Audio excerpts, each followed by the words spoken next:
હિન્દુવાદી નેતાઓની હત્યાના ષડયંત્રમાં બિહારીથી ઝડપાયેલા આરોપી શહેનાઝને ક્રાઇમ બ્રાન્ચની ટીમ સુરત લઈ આવી છે. હિન્દુવાદી નેતાઓની હત્યાના ષડયંત્રો મામલો બિહારથી પકડાયેલા આરોપી શહેનાઝ ઉર્ફે મોહમ્મદ અલીને ક્રાઇમ બ્રાન્ચની ટીમ સુરત લઈ આવી હતી. આરોપી નેપાળ બોર્ડર નજીકથી ઝડપાયો છે, તો તેને પ્રથમ બિહારથી ક્રાઇમ બ્રાન્ચની ટીમ દિલ્હી હવાઈ માર્ગે અને ત્યાંથી સુરત લાવી છે. આરોપીની પૂછપરછમાં મોટા ખુલાસા થઈ શકે છે. તો ઝડપાયેલો આરોપી શહેનાઝ અને મૌલવી મોહમ્મદ સોહેલ અબુબકર ટીમોલ એકબીજાના સંપર્કમાં હતા.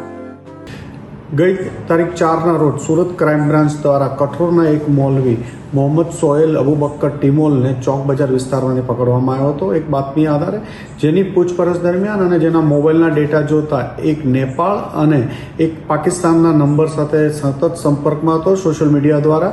અને જે પાકિસ્તાન અને નેપાળના જે માણસો હતા, પાકિસ્તાનના ડોગર અને નેપાળના શહેનાઝ સાથેની ચેટમાં એને હિન્દુ સનાતન ધર્મના સ્થાપક ઉપદેશ રાણા અને નુપુર શર્મા, હૈદરાબાદના રાજા સિંહ વગેરે લોકોને ધમકી આપવા બાબતની પણ ચર્ચા કરે છે, વેપન મેળવવા બાબતની ચર્ચા કરે છે અને ઉપદેશ રાણાને મારી નાખવા બાબતની પણ એની સાથે ચર્ચા છે.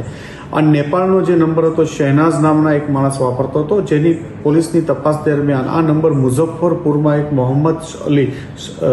મોહમ્મદ શાબીર નામના માણસ ઉપયોગ કરતો હોવાનું હતું. જે આધારે ક્રાઇમ બ્રાન્ચની એક ટીમ મુઝફ્ફરપુર બિહાર પોલીસને સાપેલી એક ઓપરેશન હાથ ધરી કાલે એમને ત્યાંથી પકડી પાડવામાં આવ્યા છે અને 3 દિવસના ટ્રાન્ઝિટ રિમાન્ડ લઈ ટીમ આજે સુરત પહોંચી છે.